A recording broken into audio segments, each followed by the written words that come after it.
alaikum. Can everybody hear me?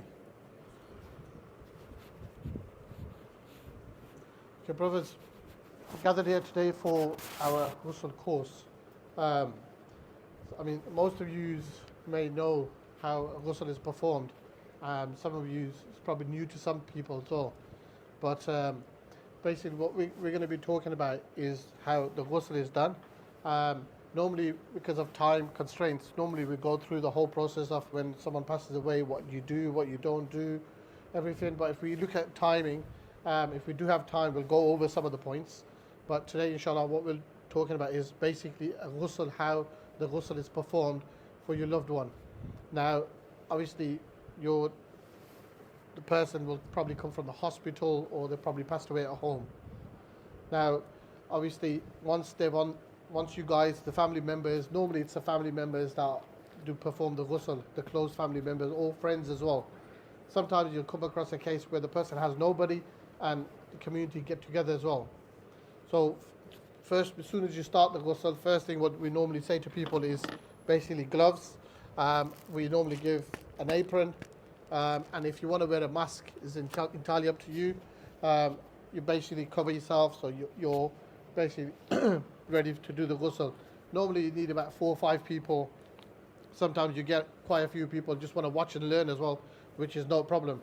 So then what we do is, obviously the deceased will have their clothes on. So what we normally do is, obviously sometimes you can't take the top off, you can't take the bottoms off. Bottoms sometimes you can take off, but the top, I mean the arms probably lock as well, the rigor mortis cuts in. So then you can't take the top off and everything. So what we normally do, get a scissors, and we just cut away. So basically you're cutting away from the body. Yeah, you're not cutting to the person, you're lifting and you're cutting away. Yeah, so once you've taken the top off, we then basically put on the sattar sheet. Now this sattar sheet is important because it needs to stay on now all the way through. Everything we do now will be performed under this sheet now. You're not allowed to, even if it's your brother, your father, or anyone, you're not allowed to have a look now once they've passed away. Yeah. Then what you do is lift the side up a bit and cut down the trousers or the tracksuit or whatever. So again, lift without showing anything. You lift and you're just cutting downwards.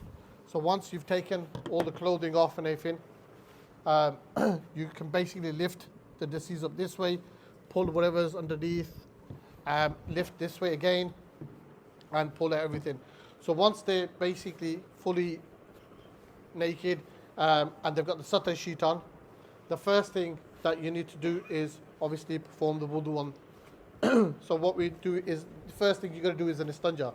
So normally we ask the son or the brother to normally carry out this. Again, if there's nobody there, then anybody in the community can do it. So what we do is give a sponge, and the person that's going to carry out the istinja part, we always tell them to put 2 pairs of gloves on their left hand side. So one and then another one on top. The reason why, sometimes when you've done the istinja, you need to take your gloves off because they're not clean. But then when your hands are wet, it's hard to put gloves on again, and then you're panicking and everyone's waiting for you. So it's better to put 2 layers on at the start. And then you get the sponge, we put a bit of soap on, and then one of the brothers will put a shower on from that side, or water, and you basically like this. So you can't be looking over, underneath or anything. You're basically, your hands are like, you're lifting this sheet up, and you're underneath, you're basically cleaning everything. Yeah? And then just to get it right, then the brother can lift one leg up, and then you just, again, from underneath the sheet, you're cleaning. Then once you've cleaned, you basically, from under the sheet, you have a look yourself at the sponge. If the sponge is dirty, push down on the wash table, wash it again, this is the sponge, and then carry on cleaning. Once you know that the sponge is come back out now and it's clean, you know you've done the job that you're supposed to do for this brother here, then basically all you do is get this sponge, throw it in the bin, take the top layer of your gloves off, and basically down that goes. Wash your hands are clean. Then obviously we've done the istinja part now we move on to the wudu part. So then obviously, like we do it 3 times in our mouth when we're doing wudu as well. Obviously they can't do it now. Even if their mouth is open, sometimes you'll get a case where the person's passed away, the mouth has stayed open. Don't worry about it. Even if it's closed, fine. All you do is basically, you will get this, a cloth like this, and basically just wet it. And all you do is over the lips once, yeah? And you throw that away. Then you repeat the same process 3 times. So again, twice, you throw it away. And then 3rd time, again. So you've done the mouth part now. Now comes the nose. Again, then what we normally do is we just get, everybody knows what this is, yeah? We wet these, both sides. So we'll do it in one side of the nostril, turn it around, and do it in the left-hand side of the nostril. So again, right-hand side, just squivel it in, wash all the hair, wet all the hair inside the nose, and then if it's dirty, you can still pull it out as well, and then the other side. Sometimes, not all the time, sometimes you may come across a little bit of blood come out. Again, don't panic, that is just probably dried blood or some blood that was there, and you can just give it a clean and just clean it all out again. And if you think that the first time wasn't done properly, discard that and then start the 3 times again. So it's quite easy. Then once you've done that 3 times, so basically we've done it 3 times, again you throw all this straight into the bin. Yeah, you don't keep none of it. Then obviously we've got to do the face now, because when we're doing wudu, we wash the face 3 times. Again, you're washing the face 3 times. Now you basically get some water, you put it over the face. Now if the mouth is open, all you do is get one of the brothers that's standing with you. There you go. Just 2 little fingers, clip in the bottom of the chin here, and the mouth will close. Then what you do, you can pinch the nose as well, put some water in your hands, put it over the face, all over the face. You don't have to keep having water on your face. You can use the same hand if they've got a beard, just keep wetting everything. And then again, 3 times. You're doing that process 3 times. Then once that's done, then you're doing the right arm. And all you're doing is basically, you're just taking out their right arm. You're taking them out, and from the tip of the fingers there, all the way to the elbow. Yeah, you're just washing 3 times. Yeah, once that's done, then you repeat the same process. I mean, the arms we can take out from the Sutter sheet. Yeah, then we can take out up to about just below the knees. That's all that should be showing. But anything else, unfortunately, we have to keep their dignity. And so then we do the left arm 3 times. Then obviously we do the massa. Once the massa is done, basically over the head, the back, and under the ears, in the ears as well. Then the right foot, we wash the left foot. We've seen people, they do that. A lot of people will say, okay, I want to do it, family members. They'll lift the foot up, they'll wash the foot, and they think they've done it. No, because in between, yeah, they forget that bit. So basically, just get your little finger, water will be on with a shower, and put your finger in between. Yeah, so you've gone in between the toes and the fingers, everything. So you've fully washed the right foot. Again, the left foot. Now this is, a time where people should be taking their time, having patience, because if they've got to go somewhere, then it's better for them not to be in the ghusl, because they want to do it nicely, because this is their last wash. And tomorrow we're going to be getting our last wash done. We don't know who's going to do ours. So this is the time you need to take your time on it. So once the wudu is done, then what you do is basically you have them covered again. Then what we're doing is we're basically washing them just with water. So you'll have your shower, and you basically again pinch the 2 fingers under if their mouth is open. If it's closed, that's fine. Just pinch their nose, wash their head, the back of the head with a shower, and then on the right, you're washing the right-hand side, all of the right-hand side with a shower. So when you're washing it, you basically can go underneath the sheets and go this way.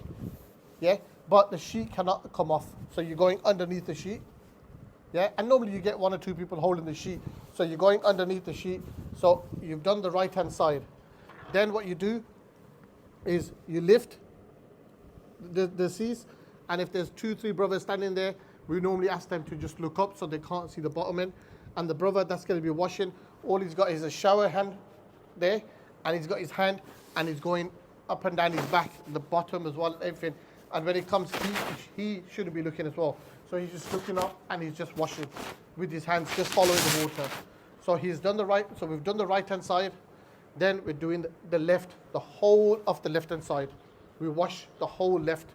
And again, the brothers on that side will tilt this brother. And then like now, like for example, I've got this now. I've got the shower head here, and I've got my hand here. But a shower head, I've got my left hand, and I've got my right hand, and I'm looking up, and I'm washing. Yeah, and you know where you need to get to from that side is the spine. So you know that you're right in the center then. So from that side, you get to the spine. From this side, you get to the spine, and you know you've done the whole back. So you've washed this brother now from head to toe. Now this brother's had his wash. Now the main wash now will go on now. Now normally people use sidr. Now when we're doing an amana, what we do is they get sidr, and they get like powdered version of sidr, and they just basically wash it, and it gets froth. So the froth of that, they use it as a soap. So they basically get that and then just wash the person all over. So basically just washing the person all over, the head, the arms, armpits, you know, everywhere, the whole body. Now again, if you don't have it, if you don't have sidr, you can use soap. You can use either this one or a shampoo or everything. Basically you're washing them from head to toe, fully, everything. So you're lifting them again like that, washing their back, lifting the other side, wash it. So basically you fully wash them with soap. Then what you do is basically just washing them, taking all the soap off. Once all this washing is done and the soap has been taken off, you guys are happy with that now. You think, okay, fine, you know, we've done a beautiful job here now. Then the last wash is ghafur. Now, ghafur is camphor. In English, it's called camphor. You basically mix this in water, and then you wash the whole body. Now, with a lot of families we come across, they tend to avoid the face. I mean, in Amana, they just wash the whole body, even the face. But when camphor dries, it dries powdery. So it always, because if you're going to show the face after the ghusl, then you don't want people to say, what is that stuck on their face or anything. So just avoid the face and just put it all over the body. And then have about that much in a jug. Then what you do, you get 2 brothers on that side, 2 brothers on this side. All you do is a slight lift. You don't lift the person fully, you just do a slight lift and get one brother, because the table that they'll get washed on always has a slope because the water's going down into the drain. So that one brother that's standing there will spill that onto the table. And as you know, you've lifted the brother up here, it'll automatically make its way down their back, the ghafur would. So ghafur is like an insect repellent as well, and it smells nice as well. So then this brother is been washed. Now he's had his wudu, he's had a wash, he's had his soap as well, and he's had his last ghafur wash as well. So he's had all these, mashallah, washes now. After that, the brother is ready now to be dried.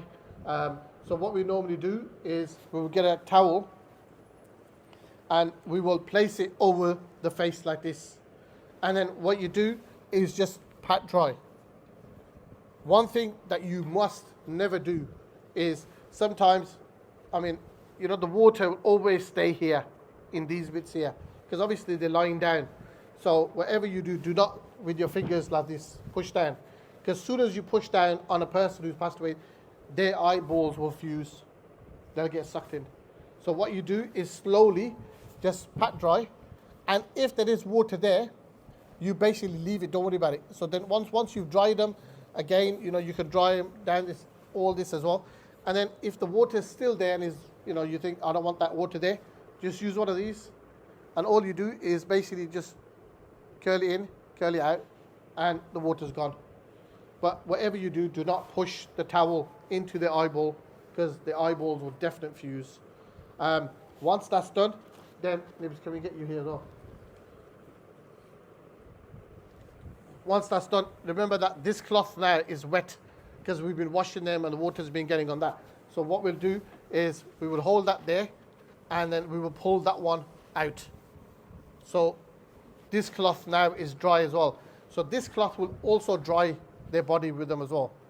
So once that's done, this brother is then ready for his guffin. Yeah. Now, guffin. I mean, should we move? Should just this brother here on the floor for 2 seconds, while normally we would move across, but because of this wire, I can't really move across too much.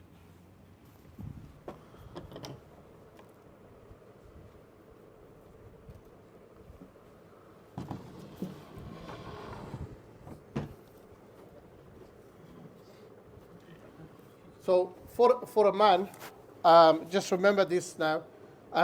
For a man, it's 3 sheets. That's all it is. Now for a lady, it's 5, but we ain't going to be doing lady ghusls. We're going to be doing men. So for a man, it's 3 sheets. And so basically, you get 3 ties. You put a tie in the middle. The reason we say put that in before we put the sheets in, I'll tell you why. Once you put the body into the coffin, it's hard to put the tie in to tie the coffin sheets. So put the tie in the middle one first. So then, can I stretch that? Yeah. So then this is, all the sheets will depend on the size of the person. If it's a short person, then you can use shorter sheets as well. But obviously, we've just gone for bigger sheets.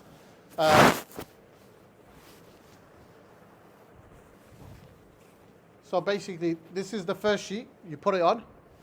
Yeah, just remember you put the tie in first. So this is the first sheet going on.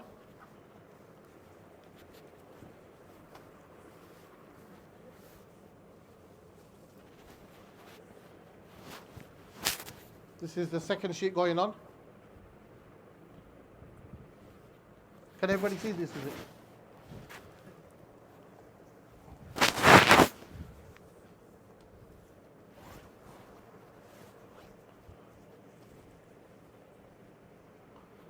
And this is the third sheet.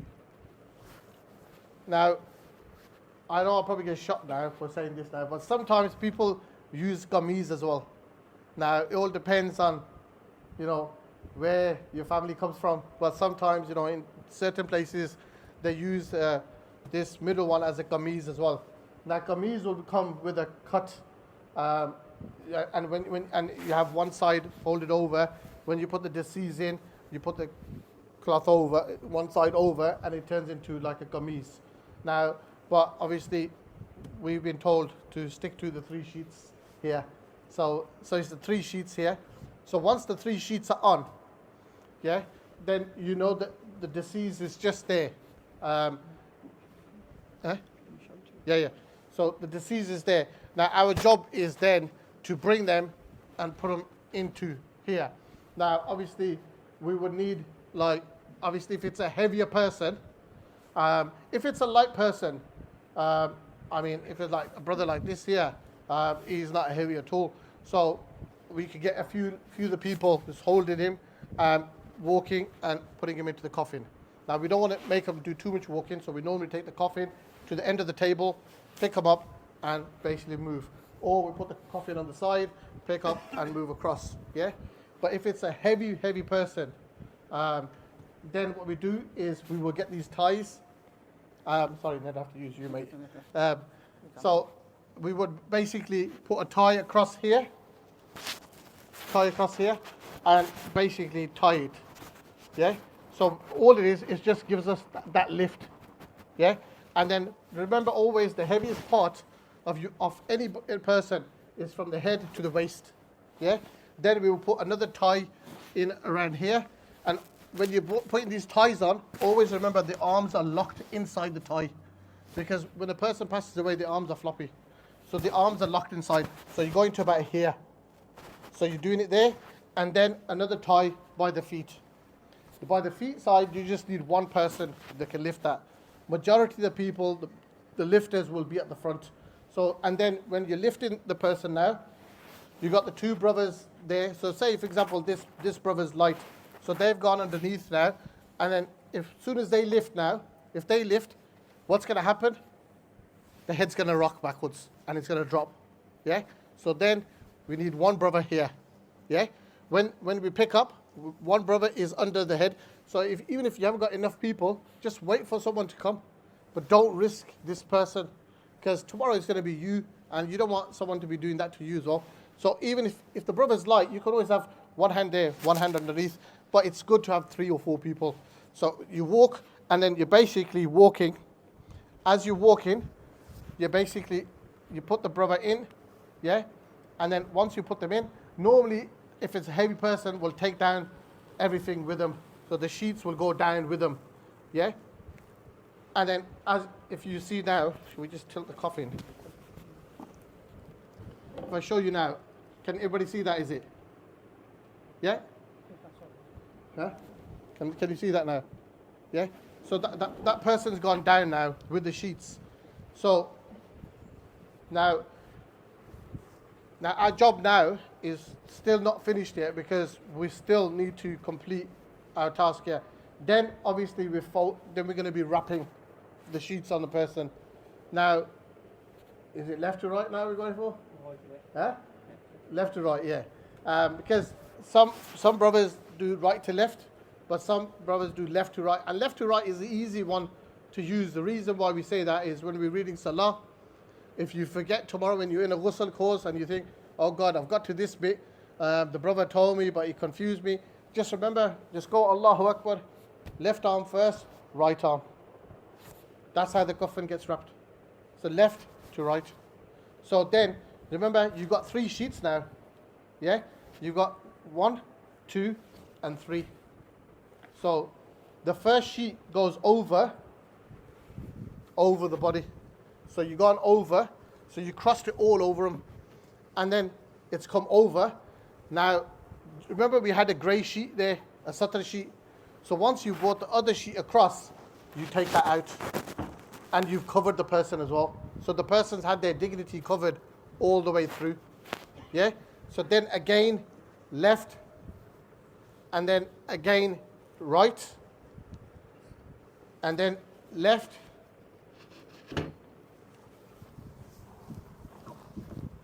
And then right. So once that's done, then you will open the face.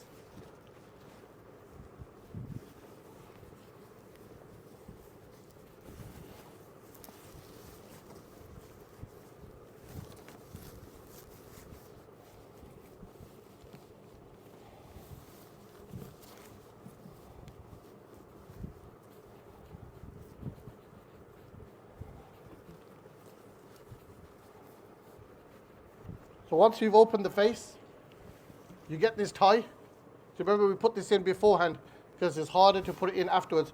And all you do is tie this just basically like a shoelace. So what we'll show you is all now, that's done. So now if you see the person's been put into the coffin, and this is how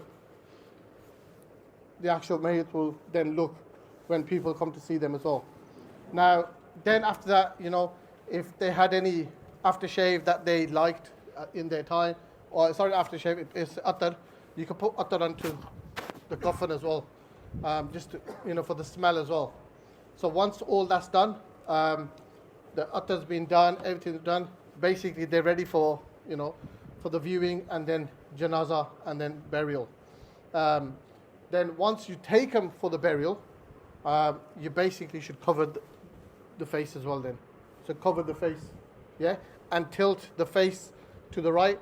Ideally, if you can tilt them fully to the right and put some soil into the coffin, because obviously we can't, now or Birmingham will be soon, inshallah, doing coffinless burials as well. So, but if you can't, then you can tilt the whole person and put some soil under on their back and even under their face as well. Put some soil into the coffin. People say, it's the best way as well, because actually it's the sunnah as well, because they're going into earth as well. Because we're made from earth, we need to go back into earth. So that's basically in a nutshell, how a ghusl is performed. Obviously, I know we've gone through it, you know, as best as we could. But I mean, is there any questions from any of the brothers? In the ghusl part, the three ghusl, when it's soup and when it's hafu, and then wudu, the ghusl. I don't know if I'm wrong. We usually wash our body and then we soup, clean ourselves, and then we do the ghusl. I don't know, maybe I'm wrong, but we usually wash ourselves with the soap, and then we go to the ghusl part for the wudu. So do the wudu and then we do wash the body, the right hand and the left side. I don't know, is that correct or? For the deceased person? Yes. Okay, the stages are, you first do the wudu. First is the wudu. First is the wudu. I never thought you would do the washing up with the soap first. No, no. And then we do the... No, no. and then the wudu. First, you do the wudu. Some brothers will basically push on the stomach to see if there's any stuff in the stomach as well. You can do that right at the start as well. But sometimes you may come across a case where the person's been cut from a post-mortem. So if you push on their stomach, you could probably cause more damage to that person. If they're coming from a hospital, they're normally clean as well. But first is wudu. First is the istanja, then is the wudu. Yeah, that is a must. But one thing, brothers, I forgot to mention right at the start as well, is when you're in the ghusl. Now, obviously we got a bit of time as well. Whatever you see in the ghusl stays in that ghusl room. So, I mean, a brother could be, someone could have bowel cancer. I mean, they're the pretty hard ones to deal with because all the years of experience that we've all been doing as well. I mean, Brother Ned can even tell you that as well. They're not easy because when you've washed them, everything, it's fine. But it's when you pick them up to move them into the coffin, their bowels are open, their bowels give way. So it's always just a reminder, if they've got bowel cancer, they've had bowel cancer, either put some pad underneath or a towel underneath, and that can stay there then as well. But you know, you can't come out the ghusl room and say, oh, by the way, the reason it took us time because the brother had bowel cancer and this was happening and that was happening in there. Because sometimes ghusls are not easy as well. Sometimes you may lift the person to the right just to wash their back and blood will start coming out their mouth. Again, you know, you don't panic. Then all you do is just tilt them fully, let the blood come out, wash the blood down, and the blood will have a bad smell to it as well sometimes. Again, you got to bear that in mind. You know, you're there doing a ghusl. This is why we say, you know, either if wear a mask or, you know, stuff your nose with cotton. But again, you'll come across all these things as well. But sometimes ghusls are done where they're straightforward, plain, simple ghusl, done, easy, 25 minutes, 35 minutes, done, ready, everything. But sometimes you'll come across these. But whatever you see in the ghusl room stays in the ghusl room. Even if your own brother asks you, your own mother asks you, how was it? Did you have a cut here? Did you have a mark here? All you say, mashallah, they were beautiful. That's all you say. But sometimes you'll come across a case where the brother who passed away, his shahada finger is raised. That you can go and outside and share with people and say, mashallah, the brother's shahada finger was raised, died with his shahada finger raised. That you can share. Anything good you see, you share. Anything bad you see, you keep to yourself, inshallah. Brother, you had a hand raised? Yeah?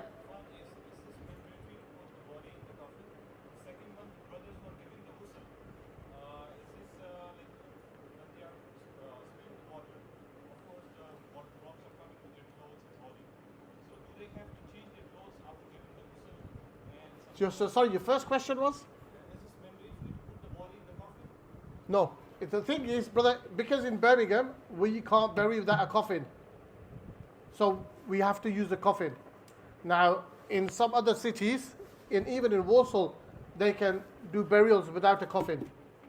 So, but the reason we use the coffin is sometimes, obviously when you're coming into the masjid for janazah, it's always good for the dignity of the deceased as well, and for the masjid as well, to put them in a coffin, perform the janazah, and then you can take them out when you're burying them.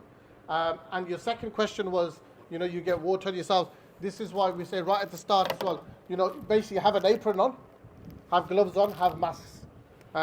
Again, you'll get some bit of water, obviously, people do splash water, but we normally say, go and just perform wudu, rather than having a full shower. A lot of people say go and have a full shower, but just think about it, brother. If you're on the mountains in Kashmir and you're performing this, where are you going to find water when you've just got enough water to wash this, brother? So this one says, so just perform wudu on yourself and you're good to go, basically. You can, but it doesn't really matter as well. Yeah. Any other? What's the size of the sheet? Brother, the size of the sheets, it all depends on the person. Right. Yeah. Normally, for an adult, it's 3 meters long. And they're normally about 81 sheet. 3 meters, and it's about 80 inches wide. See, a lot of people always say that we want to use our sheets that we did Umrah with. Now, if it's a skinny person, fine, no problem. The sheet will wrap around them. But if it's a big person, them sheets are not wide enough to wrap around that person. So always bear that in mind as well. So if you ever planning for Umrah, get some extra long wide sheets made. They'll be perfect because it's harder to wrap the person. They won't go around the person fully.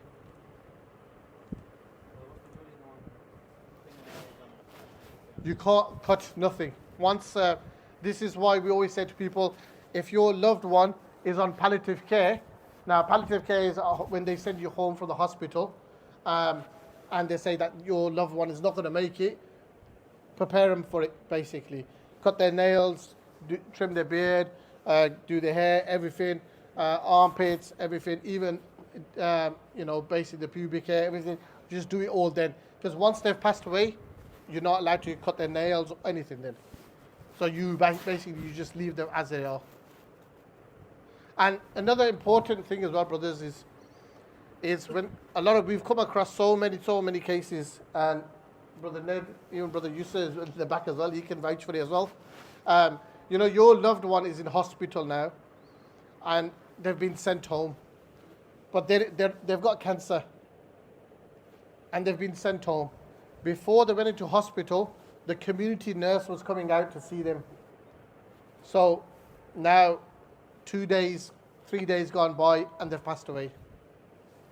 Now, automatically in your head, you think, oh, they've had cancer, they've been in and out of hospital, this case will be done straight away, the doctors will sign them off. You go to the doctor, you call the ambulance will come to your house and say, I'm sorry, your loved one has passed away. They'll give you a white form. They'll also email the same thing to your doctors. But then the next day, you take that form to your doctors. You've gone to your doctor, and your doctors turned around, looked at the record, and said, oh, I'm sorry, I can't give you a death certificate.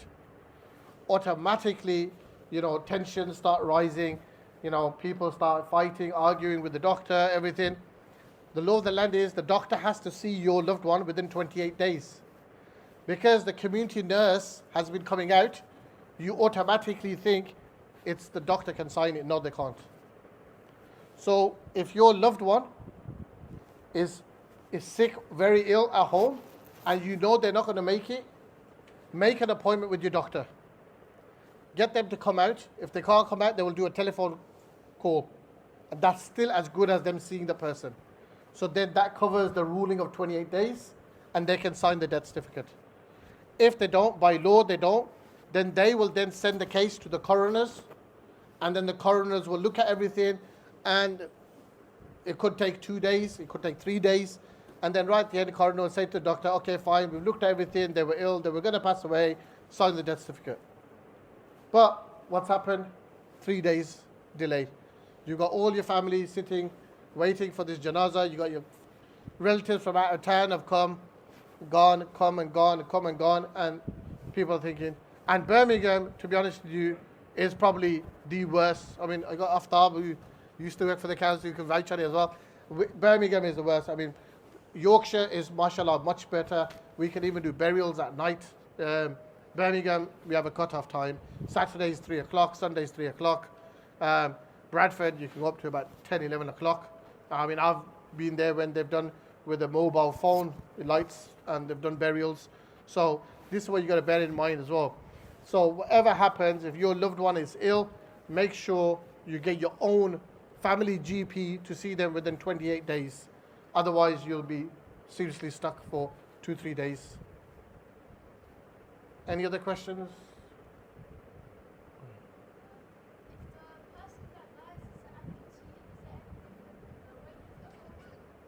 If the person amputee, okay, if they're an amputee, if their arm is missing or their leg is missing and everything, you just basically still carry out a wash. Obviously, they won't have a foot, they won't have a leg, but you still wash the the leg will be cut and it'll be like a ball. You just wash the end of that as well. So basically, like you do the right foot, you do that as the left foot wash as well. Yeah. Sometimes they'll come across. There's been cases where we've had brothers who've got their legs amputated, and then we've gone and just buried their leg. Now, when they pass away, they will open that same grave and bury them in that same grave. So obviously, the leg will be there, but we've not washed the leg or anything like that. We've just basically just buried the leg. But again, if they're amputee, you still carry out the same wash like they do. The hospital do autopsies. Sorry? Autopsy.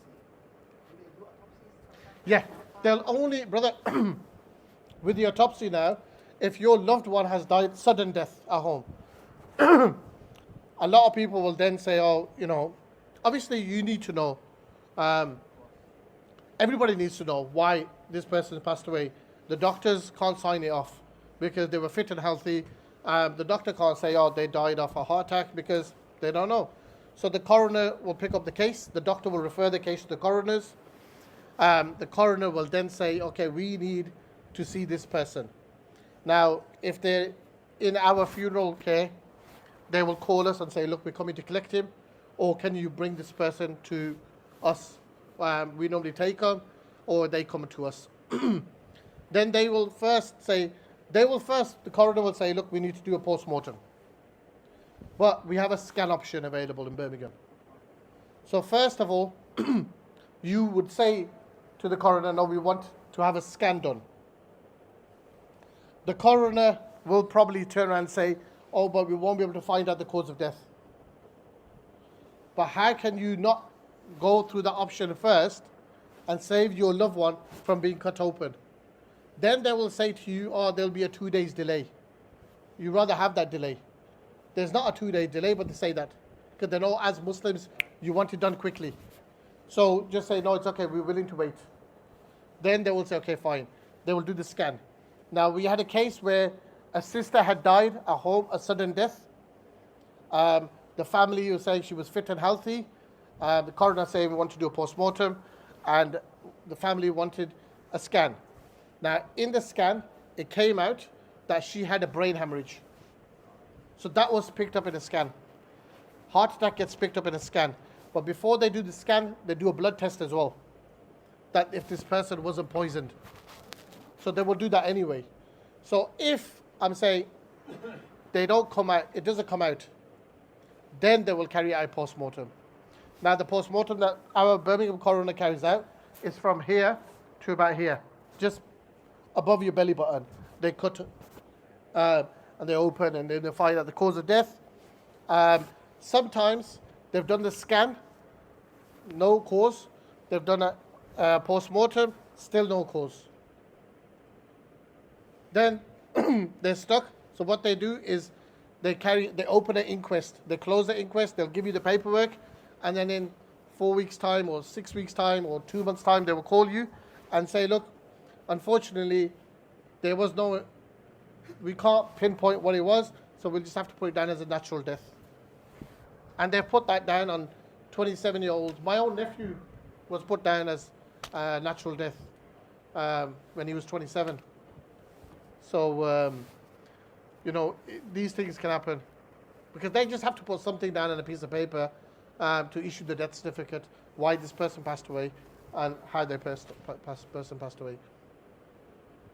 So you've got too many questions. No. Wasiya, if organ donation, like someone that I want to donate my eyes or something like that, they usually straight I'm sorry.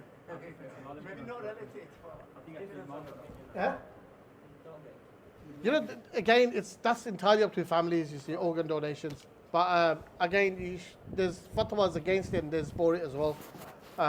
So I don't want to say something where it upset somebody or something as well on that one. Sometimes people they want to like get a reward even after death, so they just like organ donation. You can use their eyes or you can use their heart or something. You know, basically. Yeah, but again, you know, like if you know, basically, you know, even for basically, if you know there's a revert brother, and they've taken shahada as well, and only you, like 4 or 5 years, you just know that, but then his family can still argue on the day, saying that they were, like these lot are claiming they were a Muslim, but they're not a Muslim. Again, there's a document for a revert brother as well to fill out. So you need to make sure these things happen as well. I got friends got heart transplant, so he was in hospital. It's like I don't know, he said just waiting for someone, like because the how high it is, the disease is, and to try to put it on it was still in the machines and all this stuff. So there was everything there. But you know, there's different, you know, cases that you come across on a different basis as well. But the hardest ones are the young children when they pass away. But I mean, is there any other questions from any of the brothers? No, I think we've done a good job then. MashaAllah. Huh? Yeah, this is the easiest one I've ever done. Was that thing that you had the powder thing afterwards, was that a necessary thing you need to have? The Ghafoor. That's the third wash, brother. Is that necessary? Yeah. That's Ghafoor's third wash. So that's everywhere apart from Yeah. Okay, let me ask a few questions to people now. Okay, what was the stages, brother? What was the first stage?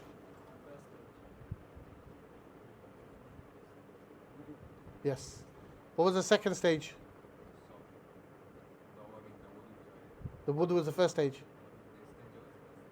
Huh? What wudu is the stanja and everything? Second stage. Complete wash. Okay, what was the third stage, brother? Yeah. Third stage. That was the third. Yeah. The soap. The full soap wash. Yeah? And then we wash the soap off and everything. And then the fourth stage was? No, the fourth stage. Where's the food?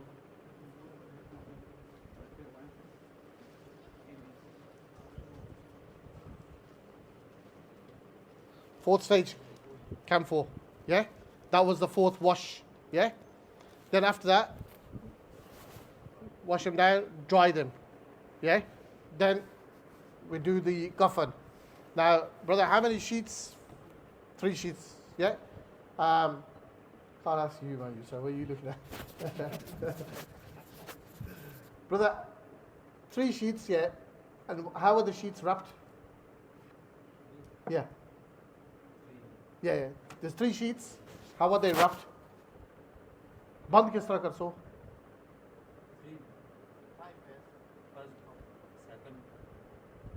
Yeah. But how?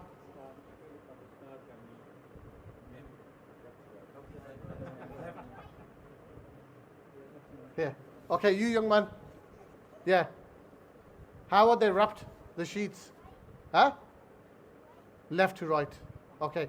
So if you were to forget, how would you remember it's left to right? Good lad, well done. MashaAllah, that's good.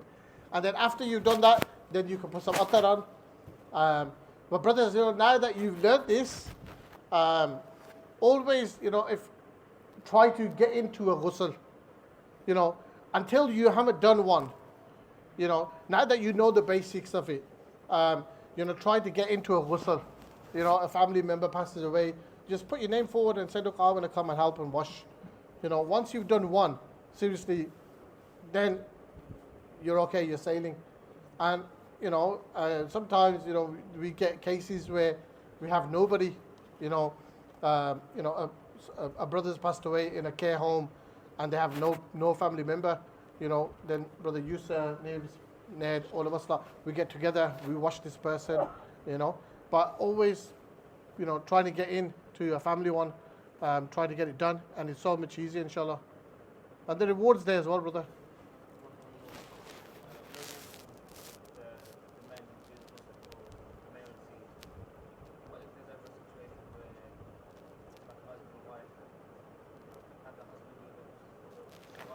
We always say, you know, always find, you know, there'll always be, brother, always in the community, there'll always be sisters coming forward to watch the sister.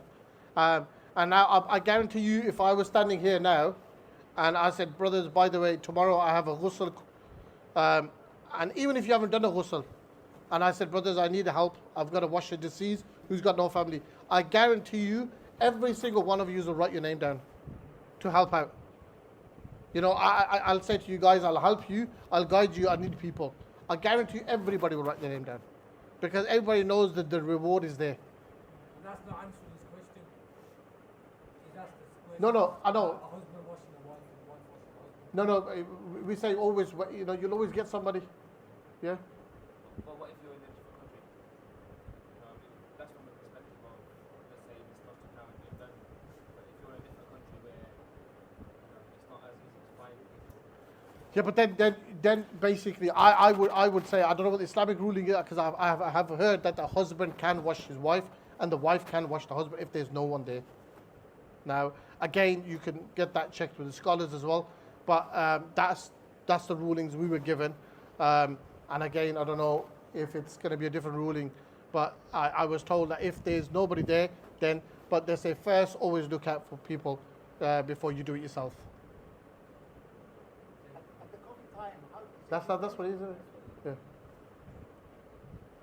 the artist brother's been putting his hand on patient? Sorry, which one? Oh, sorry, brother.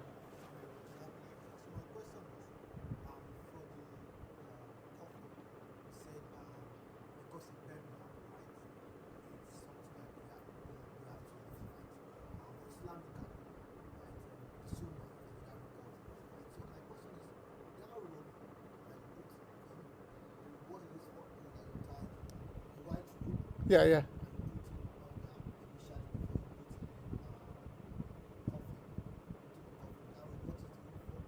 Okay, the ties, yeah, the ties, basically they were used in the olden days as well. That's the reason the ties are there for.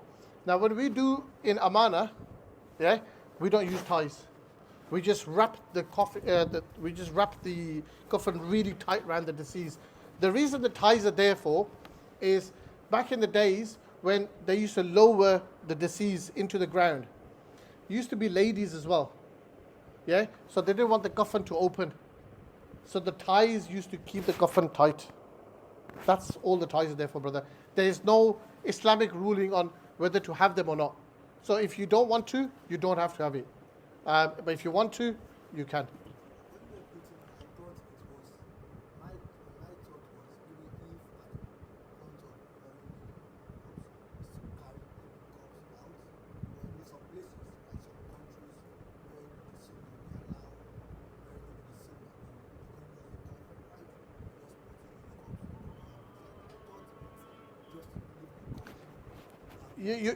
They do that as well, because in Warsaw, they use these to lift the person out, because they do without the coffin.